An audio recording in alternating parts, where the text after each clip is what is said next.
Oi, pessoal. Eu sou Érico San Juan e esta é a nova temporada do Ilustre Podcast. E neste episódio vamos conversar com um cara do direito e das artes. E não esquece de seguir a gente no Instagram, @ilustre.podcast. Se inscreve lá no nosso canal do YouTube, Ilustre Podcast. E ouça a gente nas suas plataformas digitais preferidas, no Spotify, no Google e no Apple Podcasts. E vamos conversar com o advogado, poeta e escritor, músico também, o Augusto Neto. Oi, Augusto, seja bem-vindo ao Ilustre Podcast. E já que a gente está diante de um contador de histórias, de um amigo da palavra, vamos começar a contar a sua história. Diz pra gente da sua infância, seu local de origem aí, as boas recordações, o que te cercava. Responde pra gente também se você já sentiu que nos seus verdes anos aí na sua infância, você já começou a gostar de tudo que envolvesse a palavra, seja pelos livros, seja pela música, seja pelos versos. Conta aí pra gente do seu começo de vida e do seu começo nas letras. Grande Érico San Juan.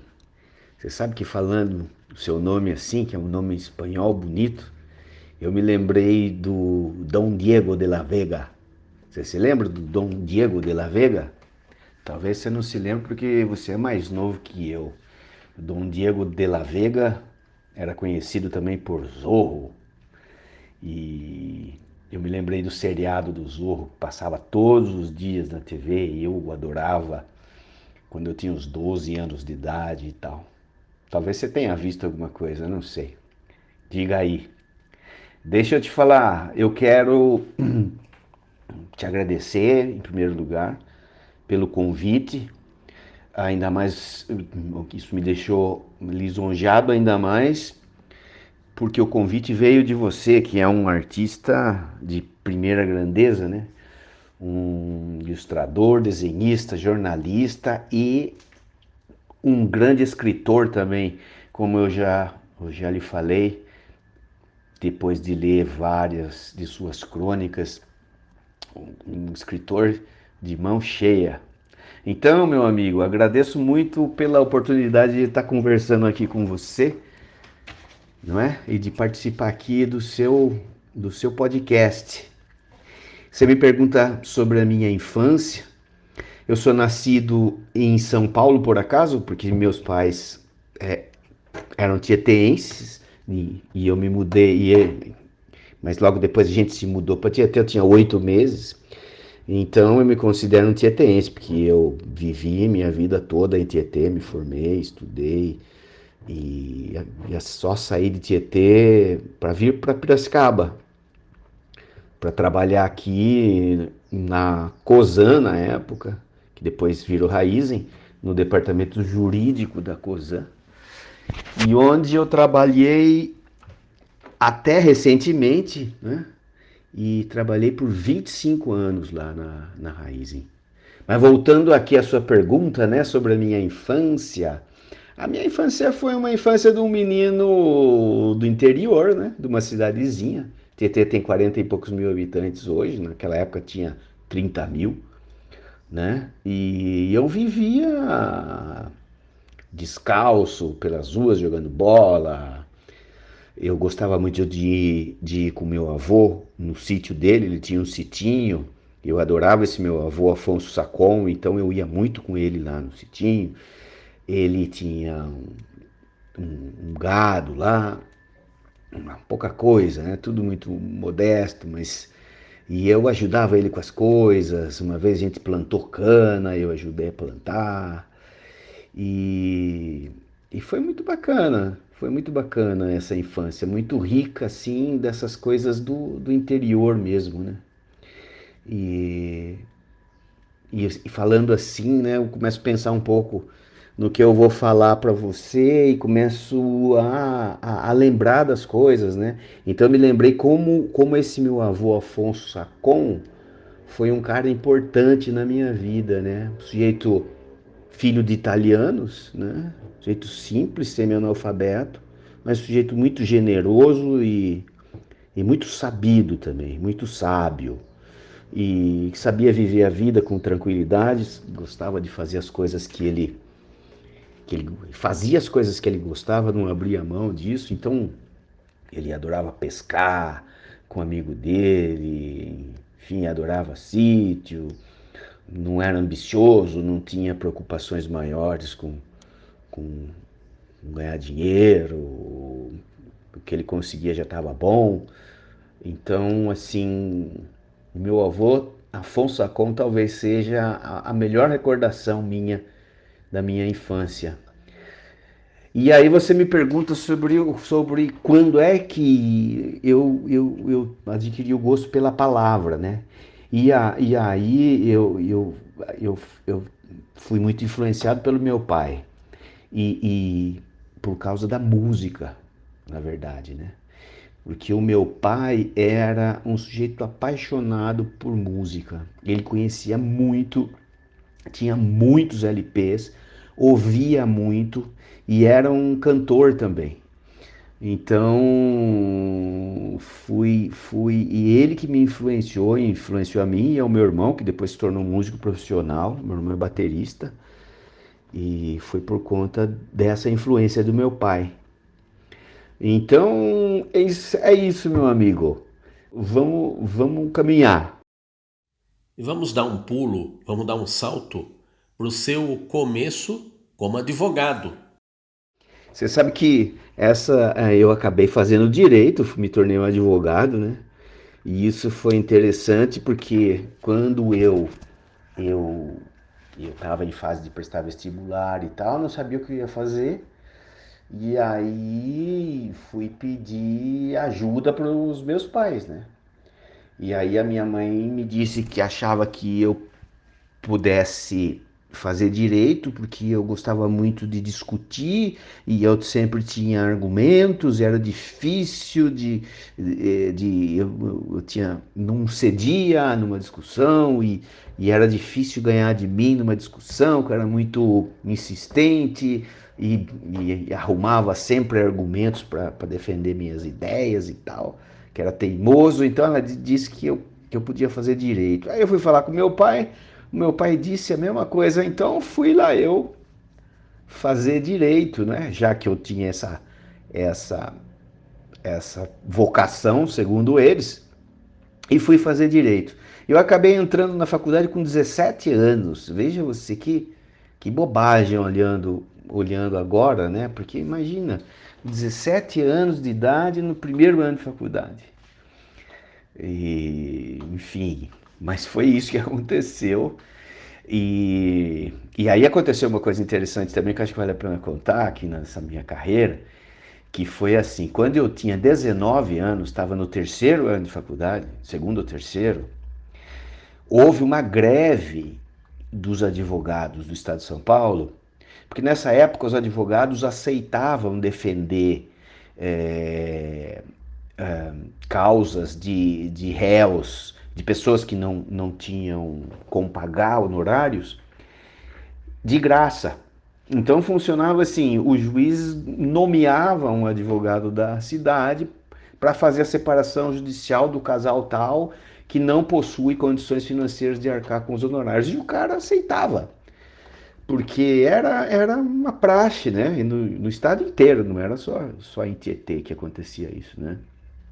E até o cara ficava meio ressabiado de não aceitar e depois ser mal visto pelo judiciário e tal, nas, na, nas causas importantes que ele tivesse. E aí, bom, a OAB promoveu uma greve dos advogados nessa época, porque a OAB começou a capitanear um movimento dizendo que o Estado deveria remunerar esse serviço, não é? O Estado não poderia ficar contando com a gentileza do particular, né? O advogado tinha que tinha que ganhar pelo trabalho dele. E essa greve durou um bom tempo. E aí o juiz dessa época começou a ficar com problemas, porque os processos ficaram todos parados, né? E aí ele teve a ideia de nomear estagiários para conduzir os processos. E aí isso, isso circulou, né, na cidade e tal, na própria faculdade de Direito que eu estudava, que era a Faculdade de Itu.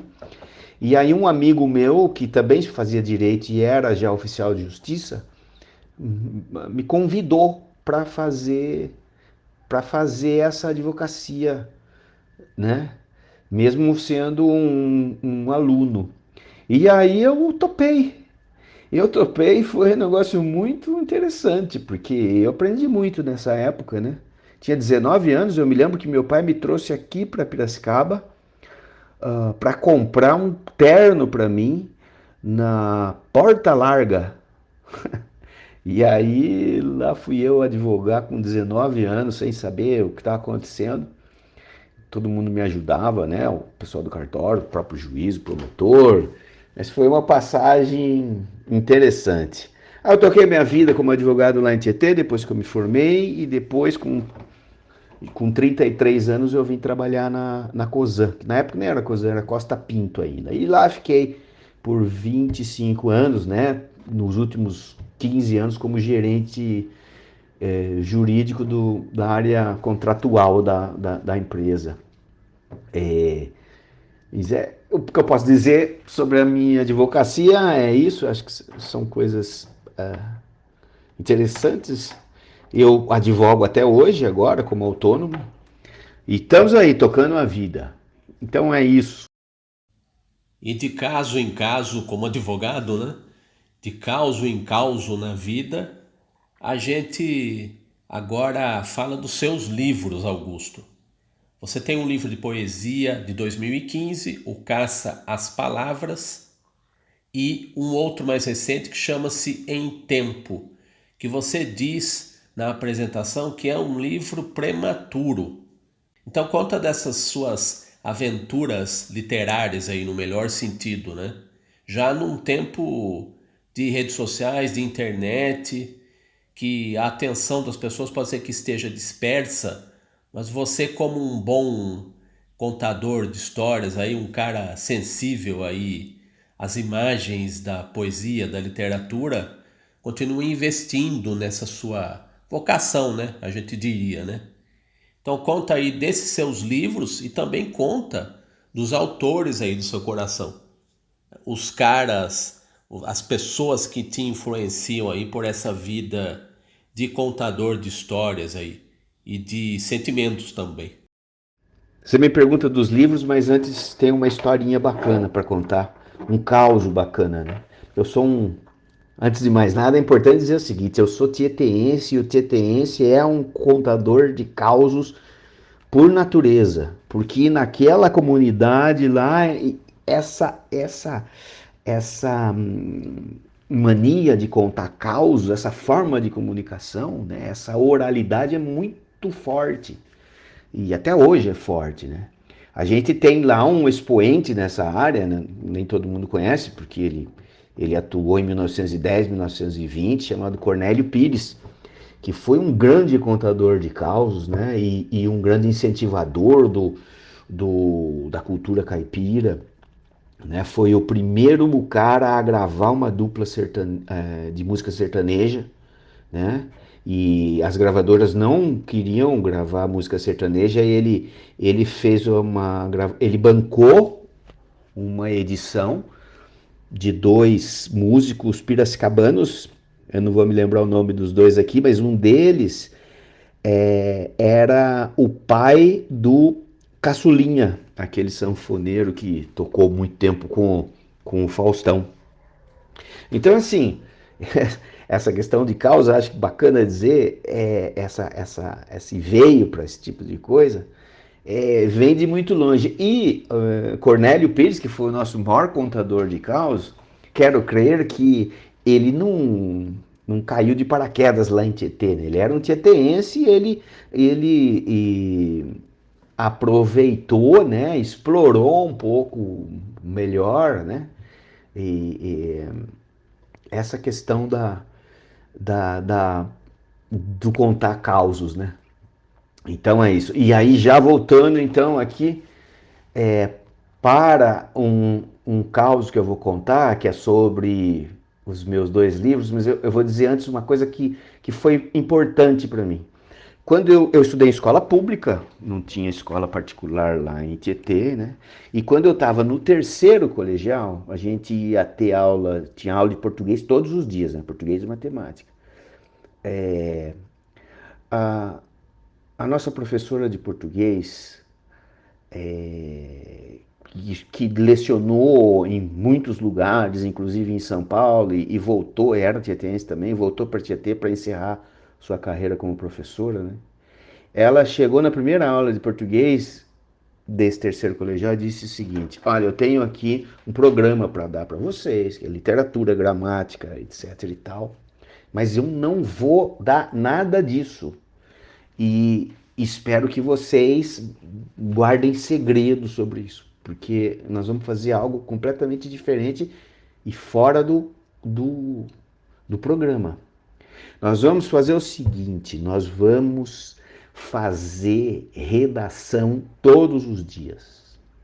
Todos os dias a gente vai ter que escrever uma redação.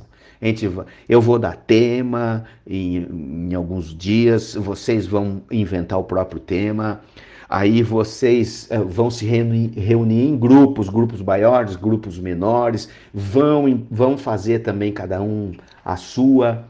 E foi isso que a gente fez o ano inteiro. E isso foi muito importante para mim, porque eu já gostava de escrever, já tinha uma certa facilidade, né? Mas isso me ajudou muito depois nos vestibulares e depois para tocar a vida de advogado, né? Eu não tive dificuldade de exercer a profissão nessa parte escrita por causa disso. E a propósito, essa parte escrita da advocacia representa 90% do trabalho do advogado. Não é? Toda a comunicação que o advogado faz com o juiz é através da palavra escrita, através do processo. A oralidade aqui no Brasil é muito pequena dentro do universo jurídico. Então, assim, isso me ajudou muito. Eu faço questão de registrar aqui.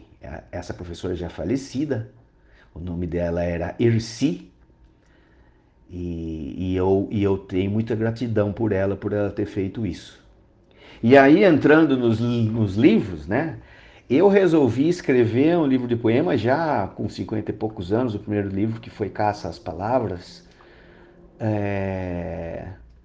Eu comecei a escrever Primeiro eu comecei a ler um livro de poesia que era de um primo meu, que estava com uma filha minha, que era um livro do Alberto Caieiro, do heterônimo do Fernando Pessoa.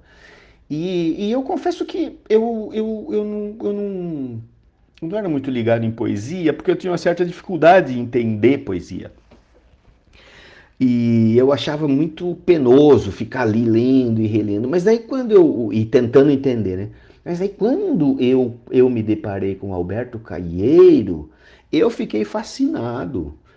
Porque eu fui capaz de entender e mais, e perceber o ritmo, e aí acabei me introduzindo nessa linguagem.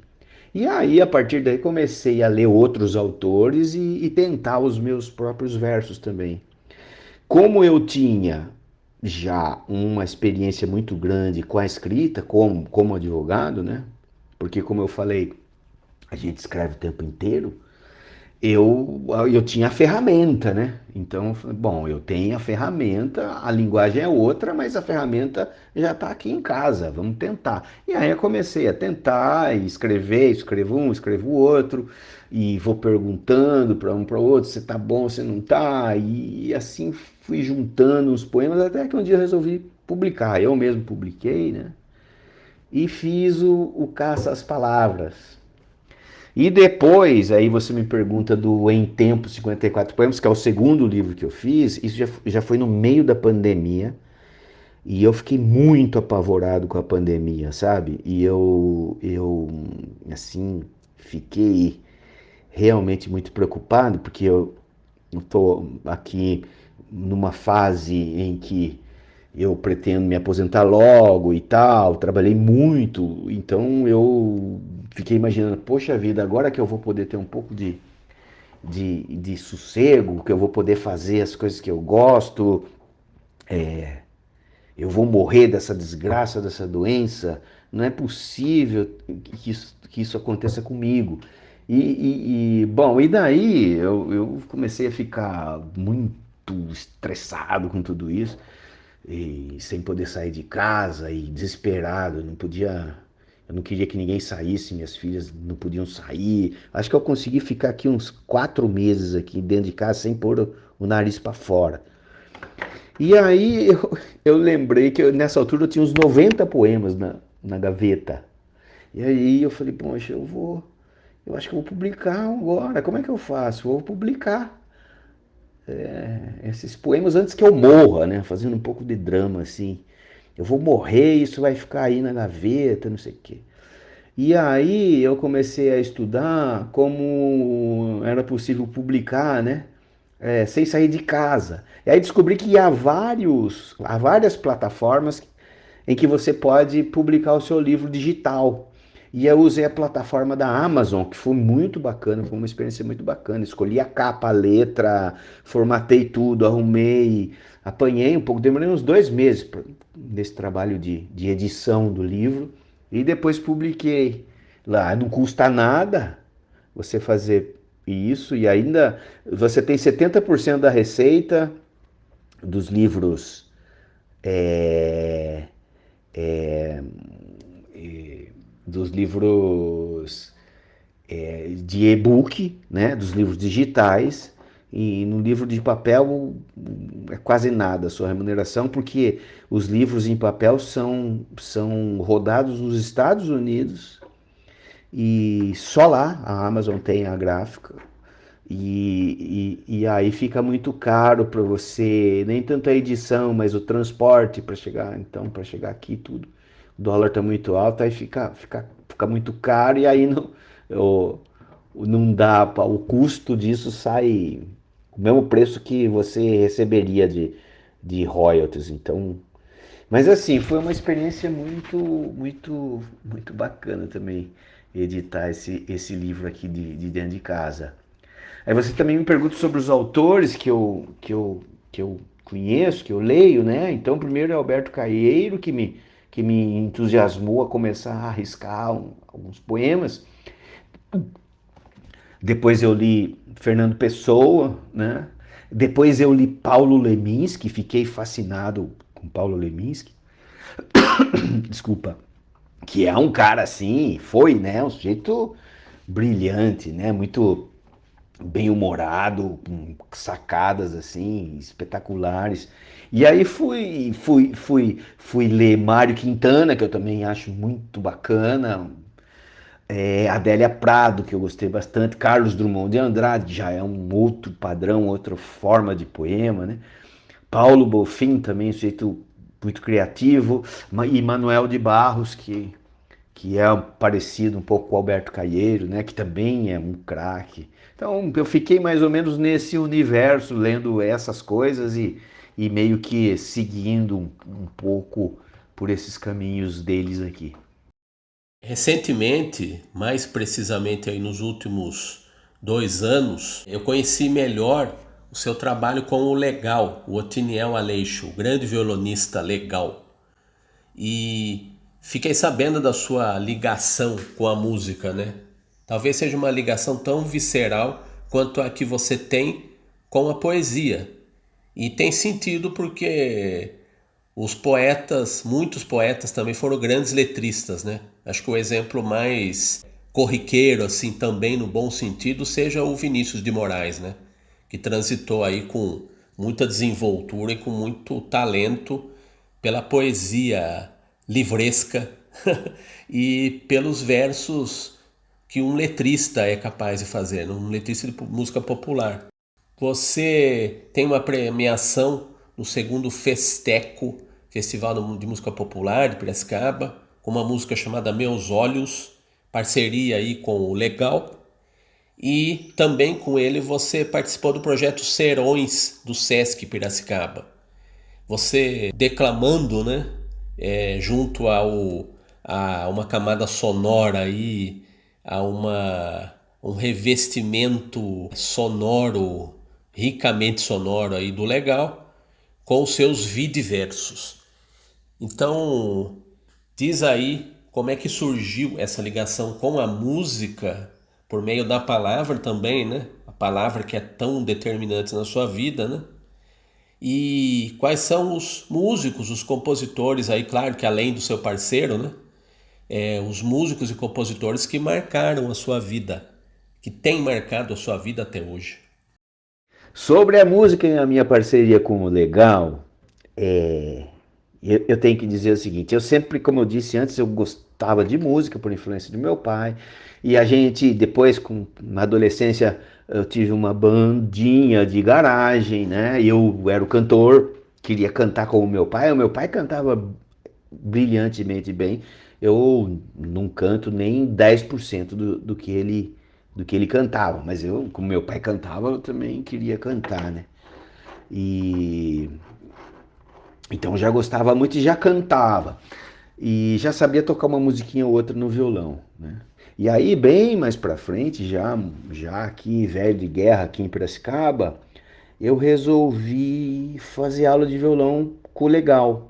Recebi uma indicação muito boa de uma amiga, liguei pro Legal, tive que esperar um pouco, vagar, porque o Legal era, e é ainda, muito demandado, porque é um grande professor, né? E aí comecei a fazer aula com ele, já faz uns 5 anos, e a partir daí é, começou a nossa parceria. Eu mostrei as coisas que eu escrevia, e eu comecei também a cantarolar algumas melodias, e aí pegar umas letrinhas minhas e pôr melodia eu mesmo, e fiz outras em parceria com o Legal. Tem até um projetinho que eu tenho em mente ainda, que é lançar um CD com essas músicas, sabe? Eu tô até gravando alguma coisa lá com o Legal, só para registrar, né? Que ele chama de guia, que é voz e violão, assim, um violão bem simples, a voz, só pra gente registrar. Acho que a gente já tem umas 4 guias e vamos ver, quem sabe a gente ainda invista nisso, né? Estamos tocando lá nas aulas, aproveitando as aulas para também ir fazendo esses registros. A música Meus Olhos foi assim, né? O Legal tinha participado da edição anterior e tinha ficado em terceiro lugar. E daí ele me convidou para participar desse festeco, né? Que ia ter de novo e eu tinha a letra Meus Olhos, que era uma letra que fazia sentido, que tinha uma pegada assim mais ambiental, talvez, mais romantizada, né? E tinha uma parte já da melodia na cabeça, mostrei para ele, e aí ele pegou e transformou aquilo, aquele aquele esboço que eu tinha numa música que realmente ficou bonita. E a gente trouxe a Jéssica Areias, que é uma cantora e compositora angolana extraordinária, que já conhecia o Legal e que tinha cantado a música dele no festival anterior. E a Jéssica realmente arrebentou, e aí a gente ficou em segundo lugar. Foi uma experiência muito bacana. E assim, por ser um apaixonado, eu sou um apaixonado por música brasileira, sobretudo, mas gosto de outras, música americana, de jazz, aprendi muito também com o Legal, a gostar desse tipo de música mais sofisticado, porque ele gosta muito, né, de jazz e tudo, jazz manouche, aprendi a tocar umas coisas com ele, mas assim, de música brasileira para mim é a melhor música do mundo, né? E para mim o melhor músico e compositor do mundo se chama Milton Nascimento, né? Eu sou fã número um de Milton Nascimento, acho que ele inventou a música. E gosto também dos caras do time dele, né? De Beto Guedes, sempre gostei muito de Lô Borges. E também gosto claro, de Gilberto Gil, de Chico Buarque, de Caetano, de Tom Jobim, do genial Tom Jobim. Também gosto de Itamar Assunção, sobretudo porque Itamar Assunção é meu conterrâneo, é lá de Tietê. Então isso é motivo de orgulho para todos nós tieteenses, né? E ele veio com uma música completamente nova, diferente, uma outra visão, né? Uma visão de vanguarda e a música dele realmente muito forte e uma referência, né? Muita gente bebe na fonte do Itamar. E também gosto da Elis Regina, da Vanessa da Mata, como cantoras, né? Gal Costa, a Jéssica Areias, que eu falei aqui, que é uma cantora especialíssima angolana, já radicada há mais de 10 anos aqui no Brasil. Tem um CD novo dela agora, ela é compositora também. E aqui da nossa região a gente tem músicos de primeira, né? Cantoras de primeira linha como Aninha Barros, Lu Garcia, Júlia Simões, a Bebé Salvego, não é? Que é a filha do Legal, que está fazendo um sucesso extraordinário e merecido agora, vai cantar fora do país, vai para Portugal logo mais, está com uma agenda muito bacana, muito robusta, né? A gente tem o Marco Abreu, que é um grande músico, o André Grella, que é um pianista de primeiro, o Eloy Porto, que é um trombonista, cantor e compositor, que eu não sei se ele toca melhor trombone ou canta. Temos o Ricardo Antunes, que é um grande cantor também. Então é isso, meu amigo. Eu gosto muito dessa área mais musical, da área de literatura também, mas na minha opinião, para mim, né, para minha alma, para o meu coração, a música, não é? A canção ou a música, só a música, é a expressão artística mais potente de todas. É a que me toca mais profundamente. Augusto, quero te agradecer aí pela gentileza, pela disponibilidade em atender a este ilustre podcast. De que forma a gente pode te encontrar nesse universo digital aí, de todos nós, né? De muitos de nós, pelo menos. Bom, eu tenho uma página no Facebook, que é a minha rede social preferida, como é a rede social preferida de todos os velhos, né? Porque no Facebook a molecada começou a cair fora quando viu que os velhos começaram a entrar lá para encher o saco, né? Aí a molecada foi pro Instagram. Então eu tenho Instagram também, mas pouco posto no Instagram, acho mais difícil lidar. E no Facebook eu tenho duas páginas. As duas se chamam Augusto Neto. Uma onde eu publico coisas mais dessa área cultural em que eu atuo, em que eu estou envolvido, e a outra é pessoal mesmo, mas as duas se chamam, as páginas se chamam Augusto Neto. Então é isso, meu amigo. Eu quero agradecer mais uma vez a você pelo convite, ao seu público, às pessoas que estão nos ouvindo, e me coloco à disposição para conversar com você, enfim, por que for, para a gente poder tocando a vida aí, nos falando, tá bom? Um grande abraço para você, para todos que nos ouvem e até a próxima. Muito bem, chegamos ao final de mais um episódio do Ilustre Podcast. E reforçando aí o convite para que você nos visite no Instagram, @ilustrepodcast. Se inscreva aí no nosso canal do YouTube, Ilustre Podcast. Saiba dos novos episódios da nossa segunda temporada, da nossa novíssima temporada, acompanhando também o Spotify, o Google Podcasts e o Apple Podcasts. Eu sou Érico San Juan e este é o Ilustre Podcast.